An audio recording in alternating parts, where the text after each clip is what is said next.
ল'ৰা ছোৱালী যদি গাহৰি খেতি কৰিব খোজে, কি গাহৰি খেতি কৰিব খোজে, অসমৰ মুছলমানসকলে গৰুৰ মাংস খাব নোৱাৰে আৰু যিটো কেতিয়াও সম্ভৱ নহয়।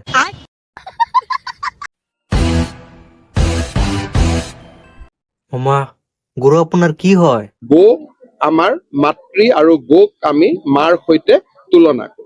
অ, হয় নেকি? এতিয়া কিন্তু বৰ ঠাণ্ডাৰ চিজন দেই। আপোনালোকে গৌ মাতাৰ কাৰণে ঠাণ্ডাৰ শ্বপিং টপিং কৰিলে নেকি? নে গৌ মাতাক এনেই গোহালি ঘৰত বান্ধি থৈ দিছে ঠাণ্ডাৰ মাজত? भाईसाहब कुछ ज्यादा नहीं हो गया ये? मतलब कुछ পিছে এইটোতো আপোনালোকৰ মেটাৰ। আপোনালোকে ঠাণ্ডাৰ শ্বপিং কৰিব নে নাই? আপোনালোকৰ গৌ মাতা হয়, মই তাত কিয় যাম? यही नहीं, अभी और सुनिए। অসমৰ নৱ বৈষ্ণৱ ধৰ্মৰ সকলোবোৰ মানুহেই গৰুৰ সন্তান আৰু সেইকাৰণে আমাৰ মামাই এটা আইন অৱলম্বন কৰিছে, যি আইনত অসমৰ মুছলমানসকলে ৰাজহুৱা স্থানত নাখাব, হোটেল বা ৰেষ্টুৰেণ্টত নাখাব। গৰুৰ মাংস খাব নোৱাৰে আৰু যিটো কেতিয়াও সম্ভৱ নহয়। গতিকে কোনোবা ল'ৰা ছোৱালী যদি গাহৰি খেতি কৰিব খোজে, কি গাহৰি খেতি কৰিব খোজে, গাহৰি খেতি কৰা নহয়, গাহৰি পালন কৰা হয়। মামা এবাৰ শুদ্ধকে কওক। গাহৰি পালন কৰিব খোজে, তাৰ কাৰণে অহা বাজেটত আমি আৰু ভাল স্কিমহে দিব গৈ আছো। जोर जोर से बोल के लोगों को स्कीमें बता दे। তাতে আমাৰ কোনো আপত্তিয়ে নাই। ভাল স্কেম দিয়ক আৰু কিবা দিয়ক, কোনো আপত্তি নাই। अच्छा অসমৰ সনাতন, ভাৰতবৰ্ষৰ সনাতন সংস্কৃতিৰ বাবে নহয় মামা, নহয়। ভাৰতবৰ্ষৰ সনাতন সংস্কৃতিৰ ভাৱে নহয়, কেৱল মাত্ৰ অসমৰ সনাতন সংস্কৃতিৰ বাবেহে।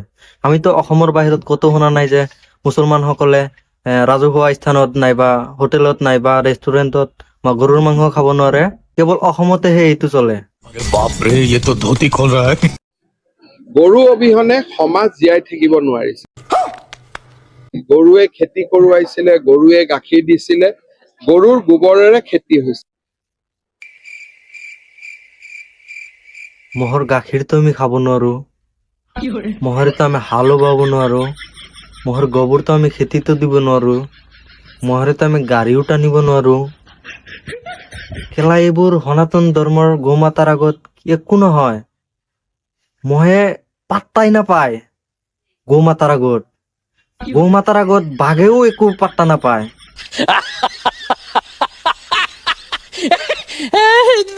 ভাৰতবৰ্ষৰ সনাতন সভ্যতাই গো বংশক নিজৰ মাতৃৰ সৈতে তুলনা কৰে। মামা, আপুনি কিন্তু আকৌ এবাৰ ভুল কৰিলে।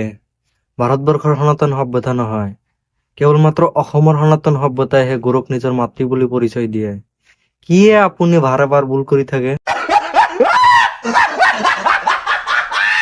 यही नहीं, अभी और सुनिए।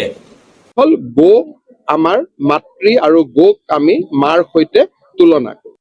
মাকৰ গাখীৰ বজাৰত লৈ বিক্ৰী কৰা, এই ঠাণ্ডাৰ মাজত নিজে কম্বলৰ তলত থাকি মাকক গোহালি ঘৰত ঠাণ্ডাৰ মাজত বান্ধি থৈ দিয়া, মাকৰ গাখীৰেৰে বিজনেছ চলোৱা, নিজে পিজ্জা বাৰ্গাৰ খাই মাকক ঘাঁহ খাবলৈ দিয়া, अच्छा এইবোৰ কিন্তু একো নহয়, ডাজ নট মেটাৰ। কিন্তু অসমৰ মানুহে গৰুৰ মাংস খাব নোৱাৰে। মুঠতে কথা এইটোৱেই। ये सब क्या देखना पड़ रहा है?